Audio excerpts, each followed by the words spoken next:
নমস্কাৰ বন্ধু বান্ধৱীসকল, মই ধনজিত কলিতা পোনপ্ৰথমে আপোনালোক সকলোকে বহুত স্বাগতম জনাইছোঁ আৰু বন্ধুসকল লৈ আহিছোঁ আপোনালোকৰ মাজলৈ আগন্তুক অসম চৰকাৰৰ তৃতীয় বৰ্গৰ লিখিত পৰীক্ষাৰ বাবে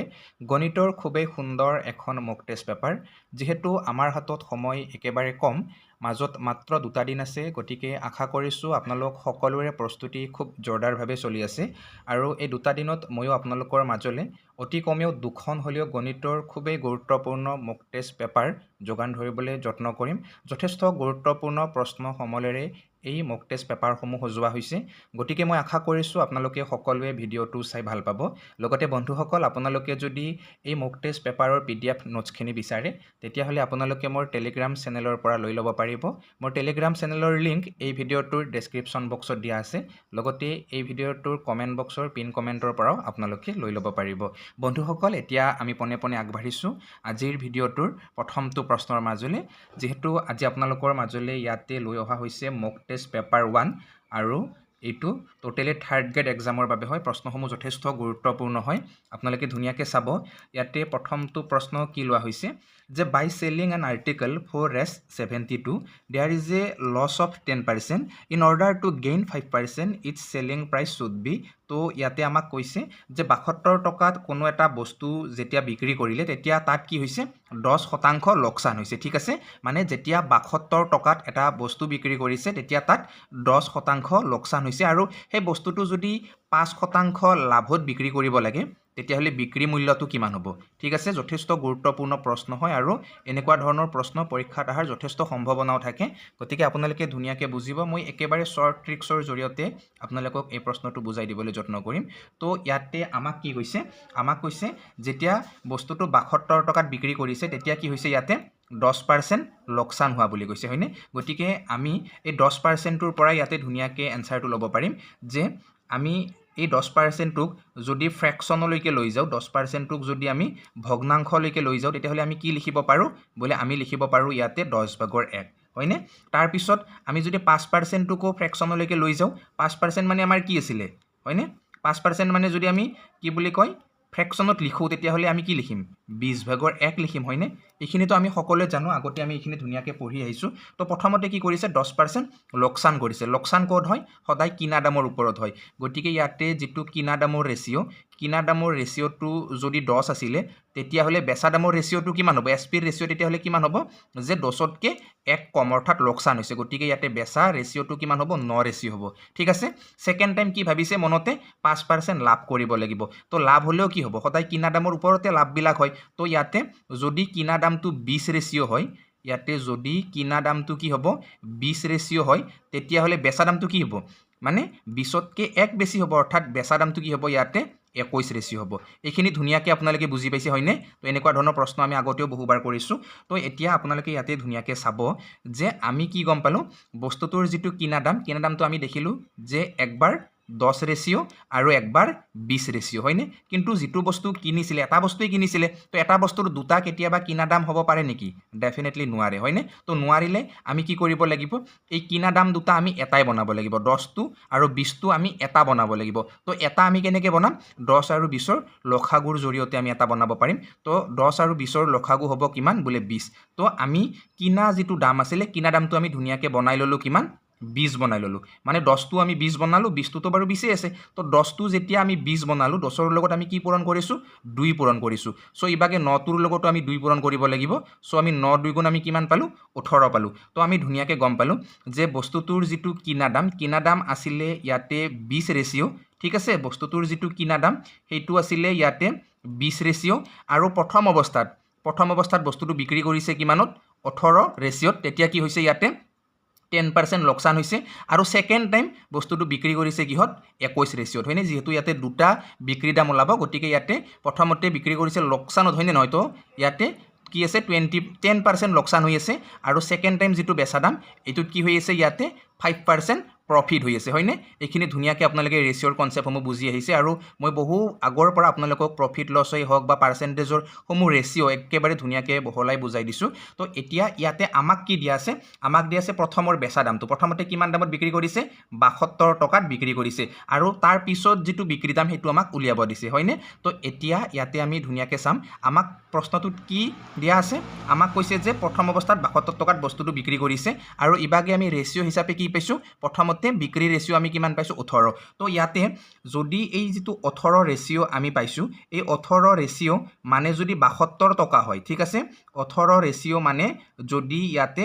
72 টকা হয় তেতিয়াহ'লে এক ৰেচিঅ' মানে কিমান হ'ব বোলে এক ৰেচিঅ' মানে তেতিয়াহ'লে কিমান হ'ব 4 টকা হ'ব আৰু এক ৰেচিঅ' মানে যদি 4 টকা হয় তেতিয়াহ'লে আমাক লাগে কি বোলে আমাক লাগে সেকেন্ড টাইম বিক্ৰী মূল্য তো সেকেন্ড টাইম বিক্ৰী ৰেচিঅ' কোনটো আছিল 21 ৰেচিঅ' তো এক ৰেচিঅ' মানে ইয়াতে আমি ধুনীয়াকৈ গম পালোঁ যে এক ৰেচিঅ' মানে 4 টকা গতিকে 21 ৰেচিঅ' মানে কিমান হ'ব 21ৰ লগত আমি 4 পূৰণ দিলে হৈ গ'ল তো 21ৰ লগত 4 পূৰণ দিয়াৰ লগে লগে আমি ধুনীয়াকৈ ইয়াতে আনসাৰ পাই যাম কিমান বোলে 84 টকা তো দেখিছে প্ৰফিট লছৰ ইমান ডাঙৰ এটা অংক আমি কোনো ধৰণৰ সূত্ৰ প্ৰয়োগ নকৰাকৈ কেৱল ৰেচিঅ' মেথডৰ জৰিয়তে ধুনীয়াকৈ ইয়াতে এনসাৰ উলিয়াই ল'লোঁ কিমান আছে 84 আছে হয়নে গতিকে শেষৰটো অপশ্যন এই প্ৰশ্নটোৰ ইয়াতে শুদ্ধ উত্তৰ ঠিক আছে তো ইয়াৰ পিছত আমি আগবাঢ়িছোঁ ইয়াৰে পিছৰ প্ৰশ্নটোৰ মাজলৈ আৰু এইটো যথেষ্ট গুৰুত্বপূৰ্ণ প্ৰশ্ন হয় একদম ধুনীয়াকৈ আপোনালোকে প্ৰশ্নটো সকলোৱে বুজি ল'ব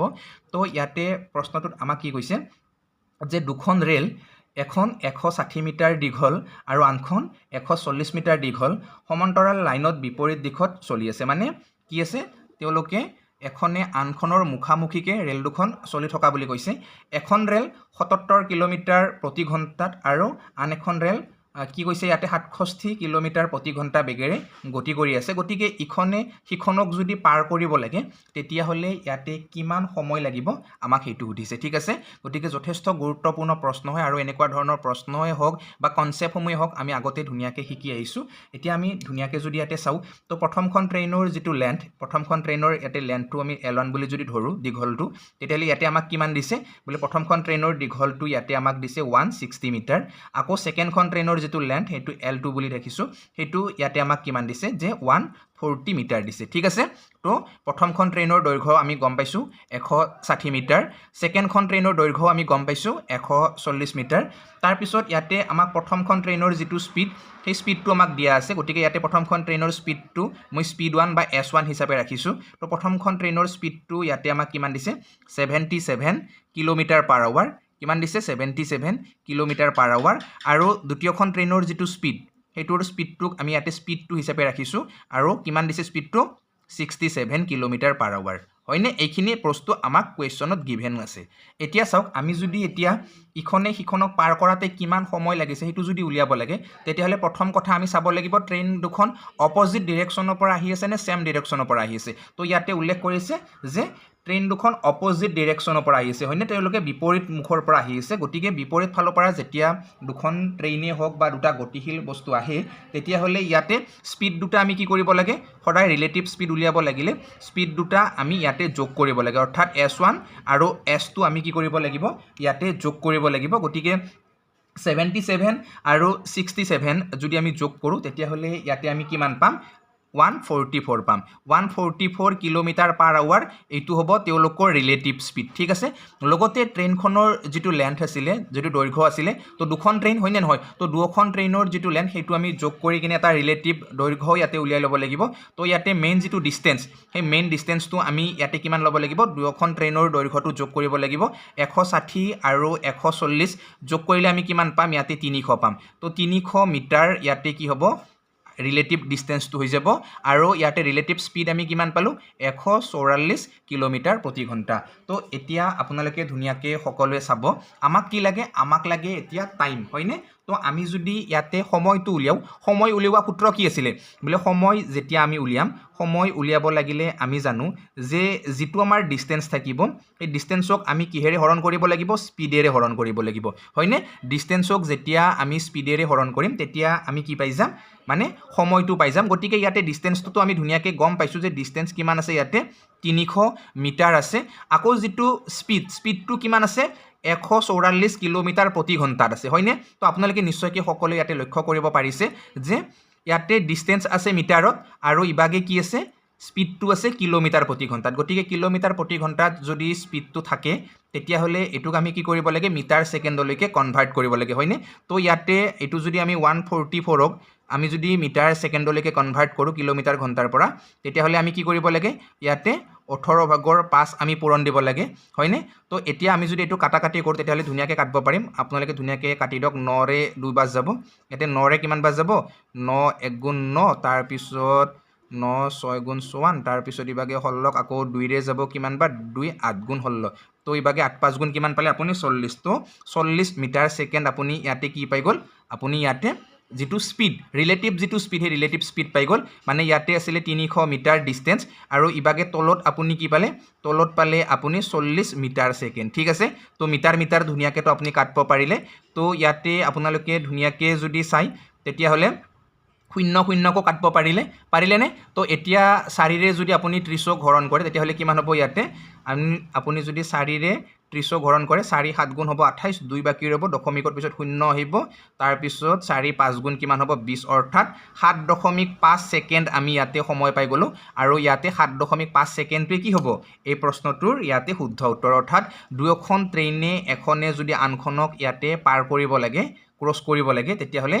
7.5 ছেকেণ্ড ল'ব অৰ্থাৎ 7.5 ছেকেণ্ড ল'ব ক'ত আছে ইয়াতে অপশ্যনটো 2 নম্বৰ অপশ্যনত আছে হয়নে তো এই 2 নম্বৰ অপশ্যনটো কি হ'ব এই প্ৰশ্নটোৰ শুদ্ধ উত্তৰ মই আশা কৰিছোঁ সকলোৱে ধুনীয়াকৈ বুজি পাইছে মই যথেষ্ট সহজ পদ্ধতিৰে আপোনালোকক সকলোকে বুজাবলৈ যত্ন কৰিছোঁ মানে কি হয় কেতিয়াবা একেবাৰে সহজ ভাষাত যদি আমি বস্তুটো বুজো তেতিয়াহ'লে বুজাতে আমাৰ কিছু সময় লাগিব পাৰে কিন্তু আমি ভালকৈ বুজো হয়নে তো ভালকৈ বুজাৰ লগে লগে পৰীক্ষাত কিন্তু আমাৰ সময় নালাগে কিয়নো আমি কনচেপ্টখিনি যিহেতু বুজি লৈছোঁ গতিকে আমি ইয়াতকৈ বহুত কম সময়ৰ ভিতৰতে এনেকুৱা ধৰণৰ প্ৰশ্নসমূহ সমাধান কৰিব পাৰোঁ হয়নে গতিকে বন্ধুসকল মই আশা কৰিছোঁ সকলোৱে ধুনীয়াকৈ বুজি পাইছে আৰু এইবাৰ আমি আগবাঢ়িছোঁ ইয়াৰে পিছৰ অন্য এটা গুৰুত্বপূৰ্ণ প্ৰশ্নৰ এবাৰ আপোনালোকে ধুনীয়াকৈ সকলোৱে এই প্ৰশ্নটো ক্লিয়াৰলি বুজি ল'ব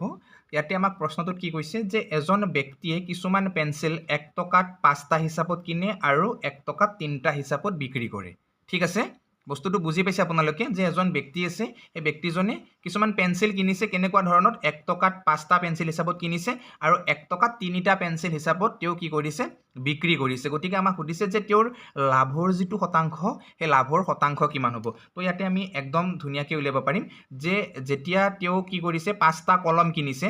ঠিক আছে তেওঁ 5টা কলম যেতিয়া কিনিছে 5টা কলম কিনাতে তেওঁ যিমান টকা খৰচ কৰিছে হয়নে 5টা কলম কিনাতে তেওঁৰ যিমানখিনি খৰচ হৈছে সেইখিনি তেওঁ কি কৰিলে পায় 3টা কলম বেচিলে পাই যায় ঠিক আছে এইখিনিতো আপোনালোকে ধুনীয়াকৈ গম পালে ইয়াতে যে 5টা কলম কিনাতে তেওঁৰ যিমানখিনি খৰচ হৈছিলে সিমানখিনি তেওঁ 3টা কলম বিক্ৰী কৰিলে ধুনীয়াকৈ পাই যায় তো এতিয়া ইয়াতে আপোনালোকে ধুনীয়াকৈ কিনা দাম আৰু বেচা দামৰ ৰেচিঅ' উলিয়াব পাৰে কিনা দাম আৰু বেচা দামৰ যদি আপোনালোকে ইয়াতে ৰেচিঅ'টো উলিয়াই তেতিয়াহ'লে কি কৰিব লাগে কিনা দামৰ লগত যেটো মান থাকে সেইটো বেচা দামক দিব লাগে আৰু বেচা দামৰ লগত যেটো মান থাকে সেইটো কিনা দামক দিব লাগে তো ইয়াতে বেচা দামৰ লগত 3টো আছে এইটো আমি কিনা দামক দি দিলোঁ ৰেচিঅ' বনোৱাত আৰু ইবাগে কিনা দামৰ লগত 5 আছে গতিকে সেইটো বেচা দামক দি দিলোঁ কিয় ৰেচিঅ' বনোৱাৰ বাবে তো ইয়াতে চাওক কিনা দাম যদি 3 ৰেচিঅ' হয় বেচা দাম যদি 5 ৰেচিঅ' হয় তেতিয়াহ'লে 3ত কিনি 5ত বিক্ৰী কৰিলে কি হ'ব বোলে তাত 2 লাভ হ'ব এই 2টো কাৰ ওপৰত লাভ হৈছে কাৰ ৰেসপেক্টত লাভ হৈছে বোলে এই 2টো 3 ৰেসপেক্টত লাভ হৈছে 3 ভাগৰ 2ৰ লগত যেতিয়া আমি 100% পূৰণ কৰি দিম তেতিয়া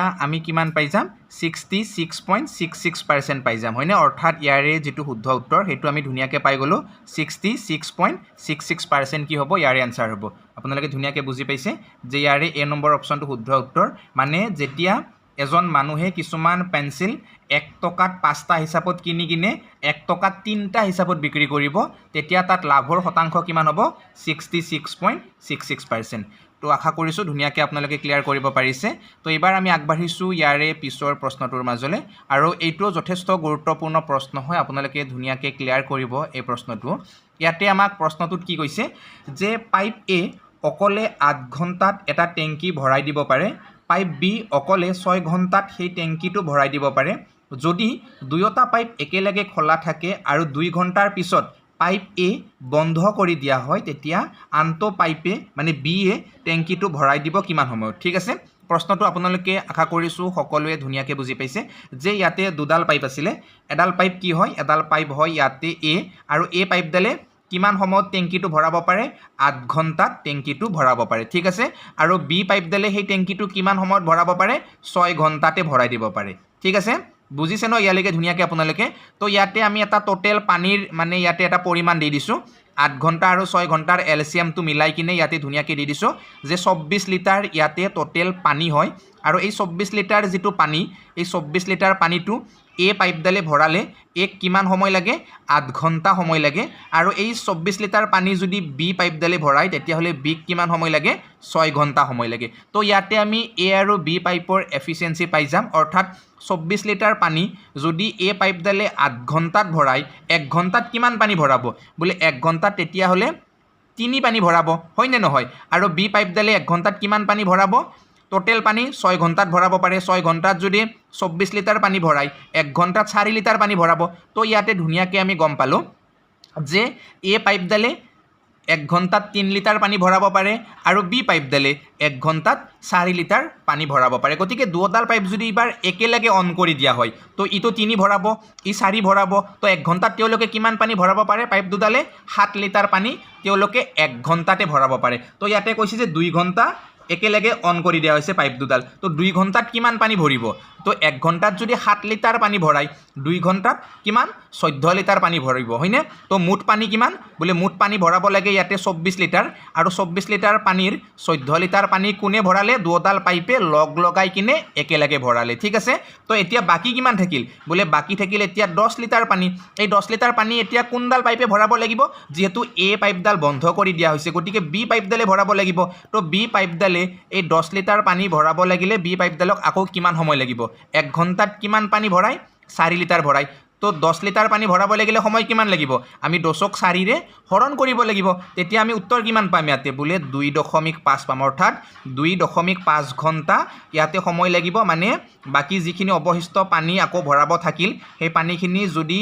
বি পাইপডালে ভৰাই তেতিয়াহ'লে বি পাইপডালক সময় লাগিব 2.5 ঘণ্টা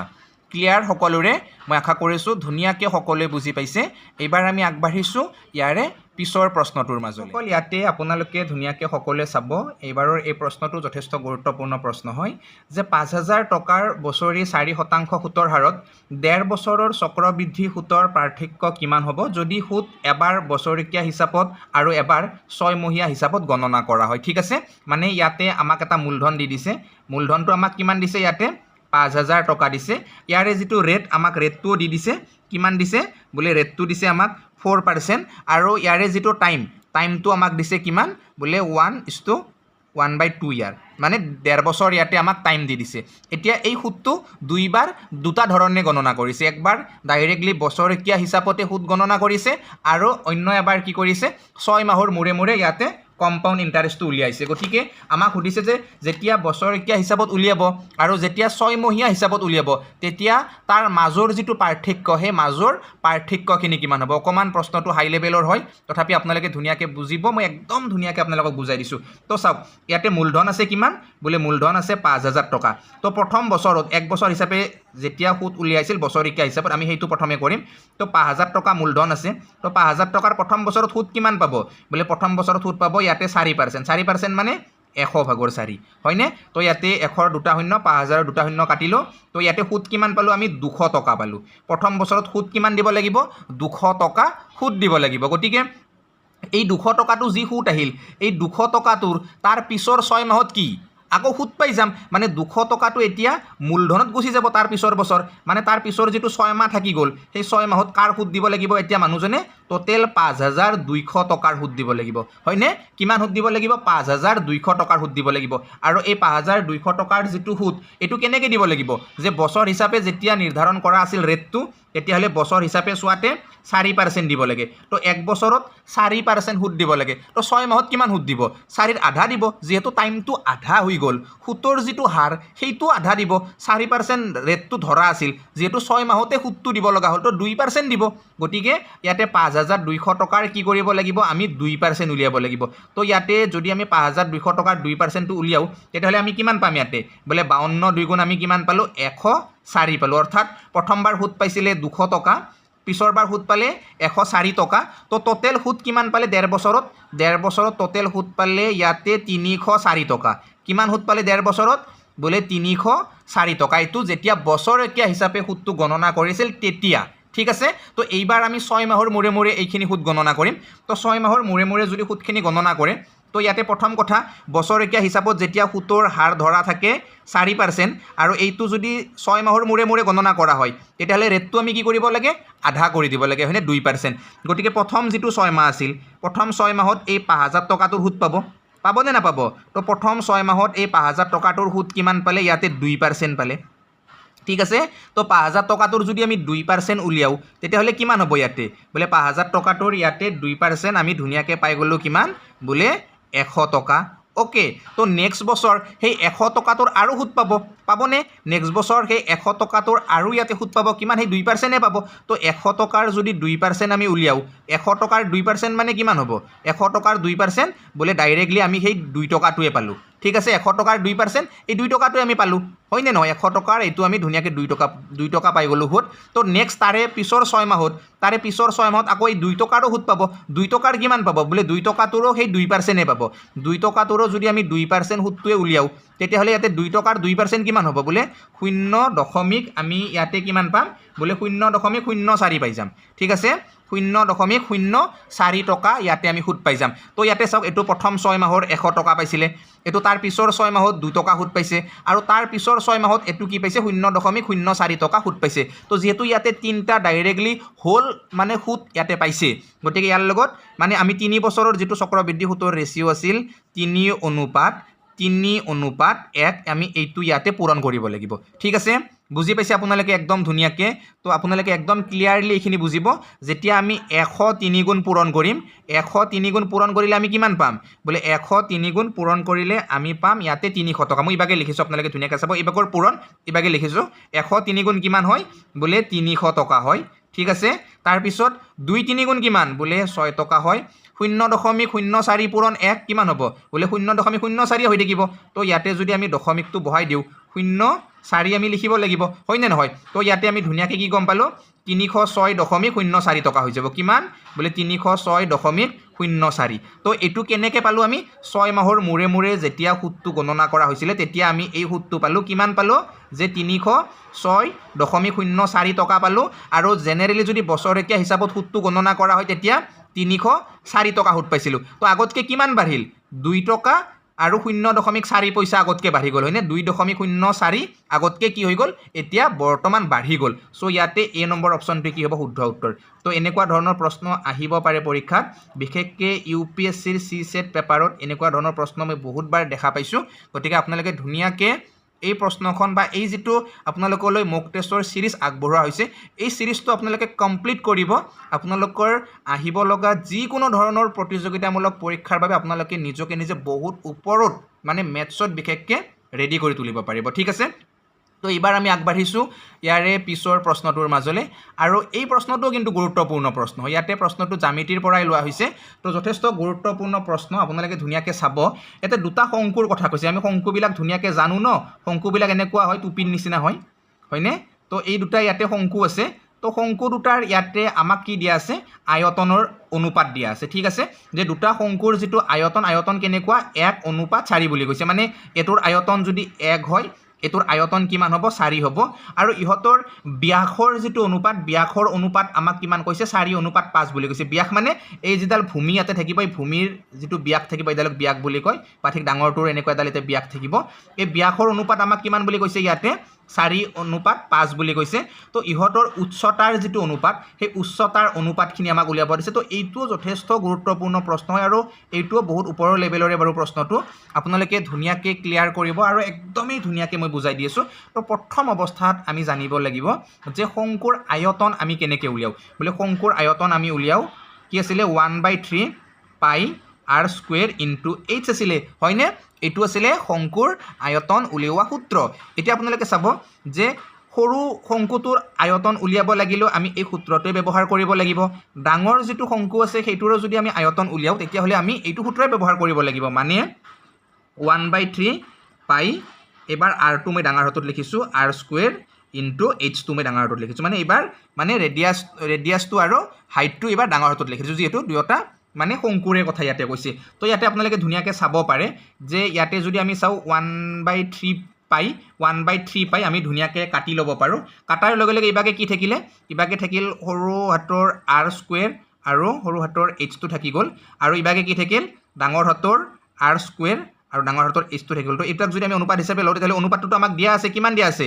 1:4 দিয়া আছে এইটো তেওঁলোকৰ কিহৰ অনুপাত আয়তনৰ অনুপাত ঠিক আছে ইয়ালৈকে আমি একদমই ধুনীয়াকৈ ক্লিয়াৰকৈ বুজিছোঁ নে সকলোৱে যে ইহঁতৰ মানে শংকু দুটাৰ যিটো আয়তন সেই আয়তন ইয়াতে অনুপাত আমাক কিমান দিছে 1:4 দিছে এইখিনিলৈকে আমি সকলোৱে একদম ধুনীয়াকৈ ক্লিয়াৰ কৰিছোঁ তো এইবাৰ আকৌ আমাক কি দিছে ইহঁতৰ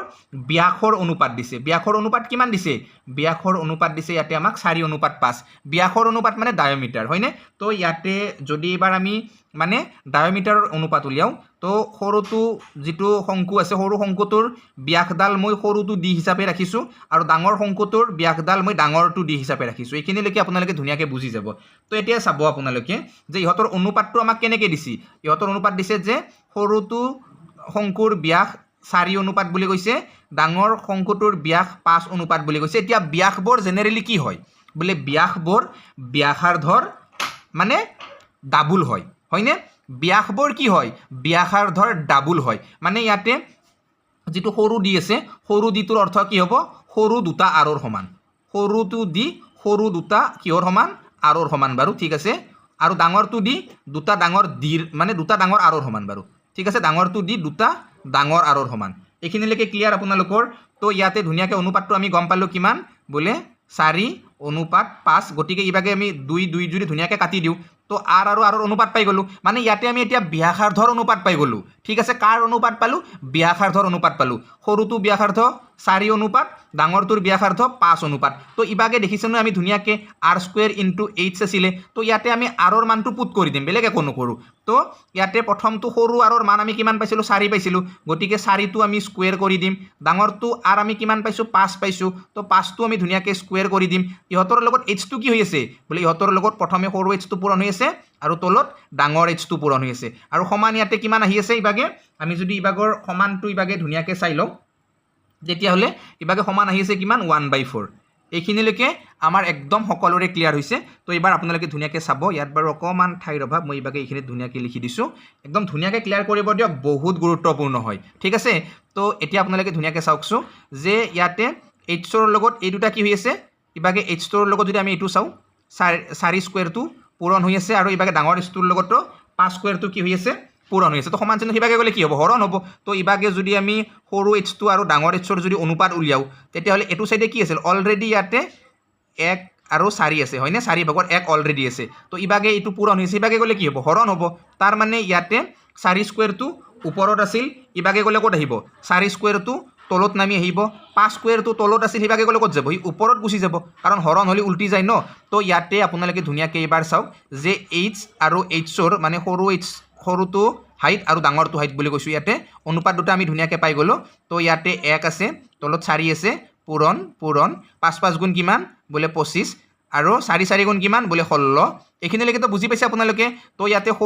সৰুটো h আমি কিমান পালোঁ 25 গুণ 25 পালোঁ ডাঙৰটো h আমি কিমান পালোঁ 16 গুণ 64 পাই গ'লোঁ তো ইয়াতে ধুনীয়াকৈ জেণ্টেলি আমি উত্তৰটো পাই গ'লোঁ যে 25:64 কি হ'ব ইয়াৰে শুদ্ধ উত্তৰ হ'ব মানে লাষ্টৰ যিটো অপশ্যন এই অপশ্যনটো এই প্ৰশ্নটো শুদ্ধ উত্তৰ আৰু মই একেবাৰে আপোনালোকক সহজ পদ্ধতিৰ জৰিয়তে বুজাই দিছোঁ কোনো ধৰণৰ ইয়াতে মই শ্বৰ্ট ট্ৰিক্সো ইউজ বেছি কৰা নাই ধুনীয়াকৈ আপোনালোকক প্ৰচেছ মতে বুজাই দিছোঁ যাতে সকলোৱে বুজি পায় ঠিক আছে আৰু কনচেপ্টসমূহ যাতে আপোনালোকে বুজি পায় তাৰ ওপৰত মই বিশেষকৈ গুৰুত্ব দিছোঁ যাতে কাৰো কনচেপ্টসমূহ মানে ৰৈ নাযায় এবাৰ চাওক আপোনালোকে ইয়াৰ পিছৰ প্ৰশ্নটো এইটো বহুত গুৰুত্বপূৰ্ণ প্ৰশ্ন হয় আপোনালোকে ধুনীয়াকৈ এই প্ৰশ্নটো ক্লিয়াৰ কৰিব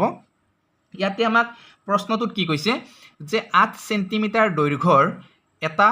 জিয়া বৃত্তৰ কেন্দ্ৰৰ পৰা 3 সেণ্টিমিটাৰ দূৰত্বত থাকে বৃত্তটোৰ ব্যাসাৰ্ধৰ দৈৰ্ঘ্য কিমান হ'ব আমাক সেইটো দিছে তো ইয়াতে এনেকুৱা ধৰণৰ প্ৰশ্ন আমি পৰীক্ষাত পোৱাৰ চান্স বহুত বেছি আছে তো ইয়াতে ধুনীয়াকৈ এটা আমি বৃত্ত অংকন কৰি লৈছোঁ এইটো বৃত্ত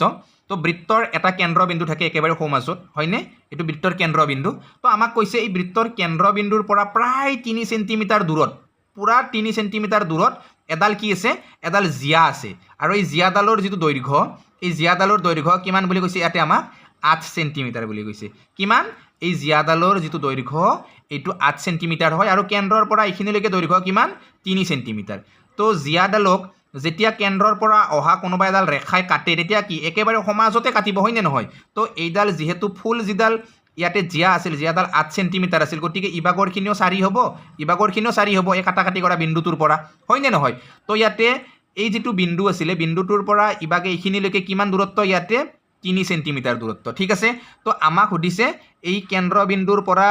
পৰিধিলৈকে চুই থকা এই যিডাল ইয়াতে ব্যাসাৰ্ধ আমি পাম এই ব্যাসাৰ্ধৰ ইয়াতে আমাক যোগ সুধিছে তো আমি ধুনীয়াকৈ দেখা পাই গৈছো যে এইটো এটা কি হৈছে সমকোণী ত্ৰিভুজত পৰি গৈছে পৰিছেনে সমকোণী ত্ৰিভুজত ধুনীয়াকৈ এইটো আহি কিনে ইয়াতে পৰি গৈছে গতিকে সমকোণী ত্ৰিভুজত পৰাৰ লগে লগে আমি ধুনীয়াকৈ উত্তৰটো উলিয়াব পাৰিম তো এইডাল যদি 3 হয় এইডাল যদি 4 হয় এইডাল কিমান হ'ব এইডাল বোলে 5 হৈ যাব কেনেকৈ বোলে এইডাল যদি অতিভুজ হিচাপে ধৰো এইডাল যদি আমি লম্ব হিচাপে ধৰো এইডাল যদি ভূমি হিচাপে ধৰো তেতিয়াহ'লে কি আছিল যে 3 স্কোয়াৰ যোগ 4 স্কোয়াৰ সমান এডাল একো নাজানো ন গতিকে আমি 1 স্কোয়াৰ বুলি ৰাখি দিছো ইয়াতে তো 3 3 গুণ 9 যোগ 4 4 গুণ কিমান 16 সমান 1 স্কোয়াৰ গতিকে ইয়াতে 1 স্কোয়াৰ মানে আমি কিমান পাম এতিয়া 16 9 কিমান বোলে 25 তো x ইকুৱেল কিমান হ'ব এতিয়া 25ক ৰুট কৰি দিয়াৰ লগে লগে আমি কিমান পাম ইয়াতে 5 পাই যাম সো এনসাৰ আমি ধুনীয়াকৈ পাই গলো যে ইয়াতে কেন্দ্ৰৰ পৰা পৰিধিলৈকে চুই থকা এইডাল ৰেখা আহিব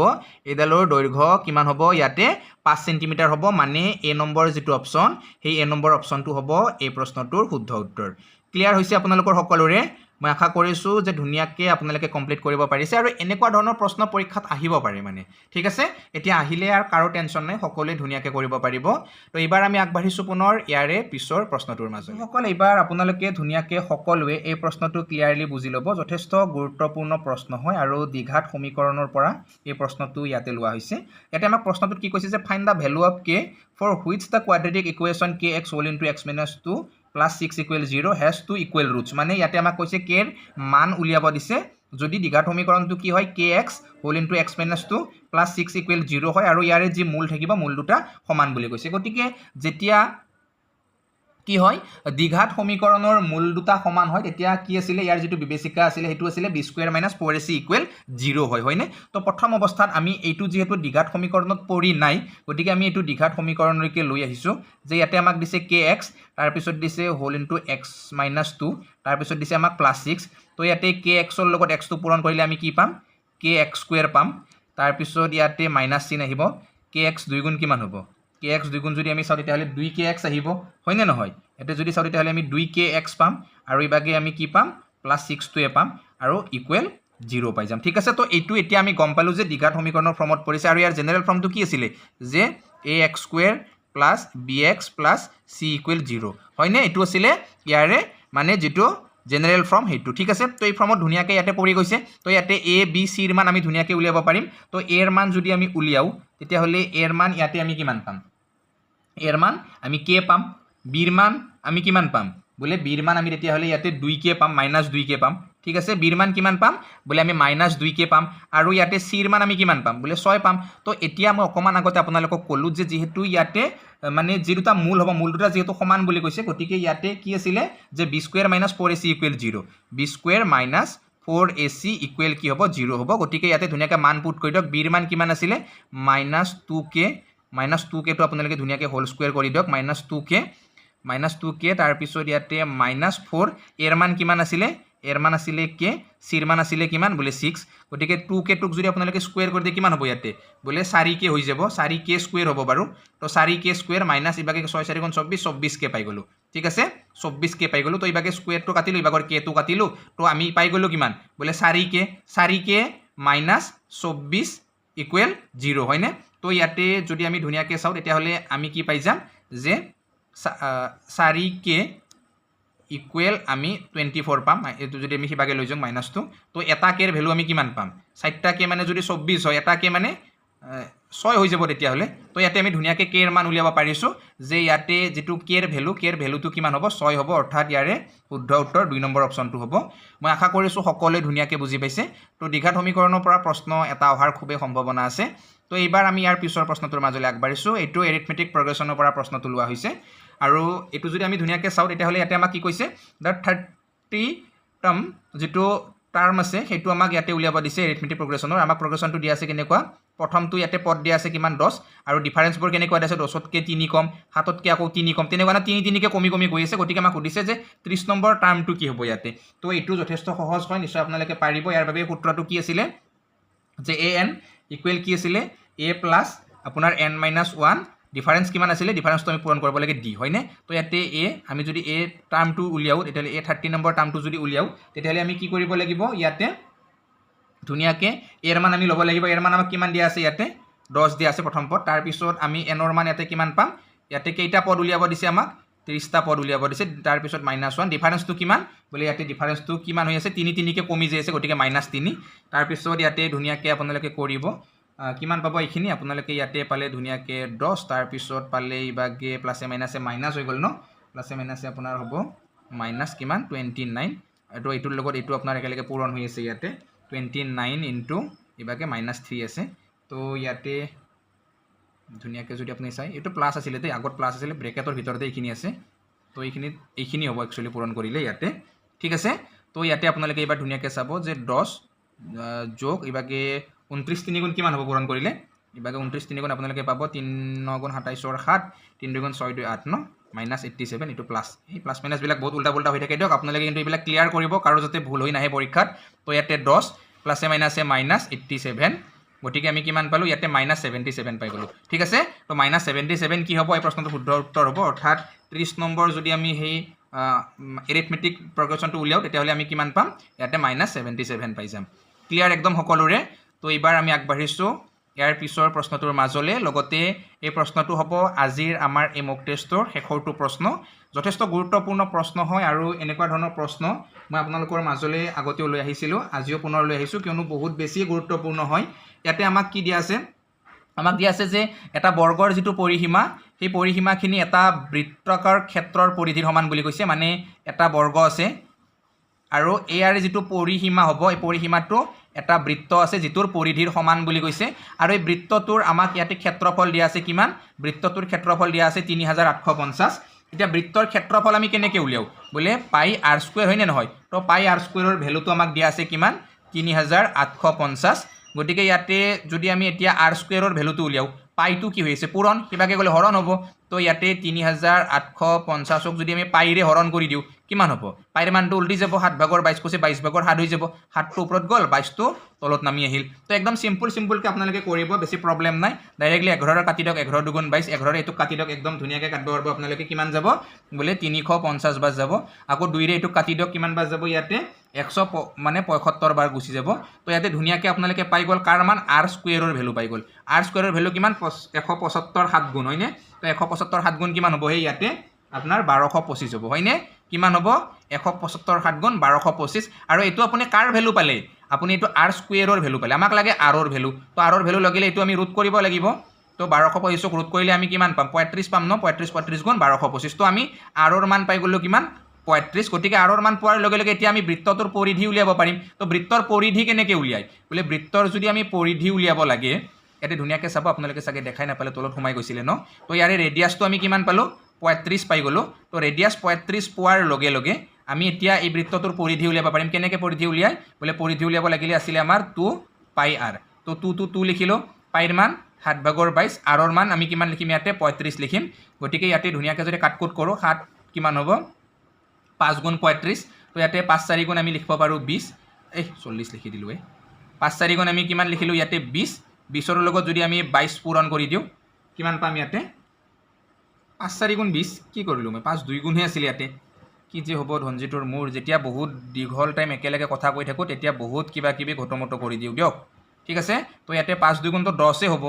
তো 10 22 গুণ কিমান হ'ব বলে 220 হ'ব হয়নে তো ইয়াতে 10 20 গুণ আমি 220 পালো এটো কি পালো এটো পালো আমি বৃত্তটোৰ পৰিধি তো বৃত্তটোৰ পৰিধি যিমান বৰ্গটোৰ পৰিসীমাও সমান তো বৰ্গটোৰ পৰিসীমা কিমান বলে 220 পাই গলো তো বৰ্গ এটাৰ পৰিধি কেনেকৈ হয় বলে ইয়াৰ গোটেইকেইটা বাহু যোগ কৰিলে অৰ্থাৎ বৰ্গত যেটো 4টা বাহু সমান থাকে গতিকে 4 ৰে হৰণ কৰি দিলে আমি এটা বাহুৰ মান পাই যাম ইয়াতে তো 4 ৰে 220 হৰণ কৰিলে আমি কিমান পাম 55 পাম অৰ্থাৎ এই বৰ্গটোৰ এটো বাহু 55 এটো বাহু 55 এটো বাহু 55 এটো বাহু 55 হয়নে এনেকুৱা ধৰণে আমি ধুনীয়াকৈ পাই গলো ঠিক আছে ক্লিয়াৰ একদম সকলোৰে তো এতিয়া বৰ্গটোৰ কালি আমি কেনেকৈ উলিয়াম বাহু স্কুৱেৰ মানে 55টোক আমি কি কৰিব লাগে স্কুৱেৰ কৰিব লাগে যিহেতু এককৰ ঘৰত 5 আছে গতিকে 5 5 গুণ কিমান হ'ব 25 এই 5তকৈ 1 বেছি হ'লে কিমান হ'ব 6 তো 6 5 গুণ কিমান 30 তো এনেকুৱা ধৰণে আমি পটকৈ বৰ্গ কৰিব পাৰোঁ সংখ্যাবিলাকৰ যদি এককৰ ঘৰত 5 থাকে তেতিয়া তো ইয়াৰে শুদ্ধ উত্তৰ কিমান হ'ব 3025 মানে 2 নম্বৰ অপশ্যনটো হয়নে ক্লিয়াৰ হৈছে আপোনালোকৰ সকলোৰে মই আশা কৰিছোঁ যে আপোনালোকে ধুনীয়াকৈ সকলোৱে ক্লিয়াৰ কৰিছে কনচেপ্টসমূহ গতিকে কেনেকুৱা পাইছে আপোনালোকে ভিডিঅ'সমূহ চাই সেইটো জনাব অহাকালি বাৰু পুনৰ আপোনালোকৰ মাজলৈ ইয়াৰে পিছৰ খণ্ডটো মই লৈ আহিম অৰ্থাৎ পুনৰ অন্য 10টা অতিকে গুৰুত্বপূৰ্ণ প্ৰশ্ন আপোনালোকৰ মাজলৈ লৈ আহিম মই আশা কৰিছোঁ আপোনালোকে এই ভিডিঅ' ছিৰিজসমূহৰ জৰিয়তে যথেষ্ট উপকৃত হ'ব পাৰিব মই কিছুদিন পূৰ্বৰ পৰা যিটো ছিৰিজ আৰম্ভ কৰিছিলোঁ টপ 100 কুৱেশ্যন ছিৰিজ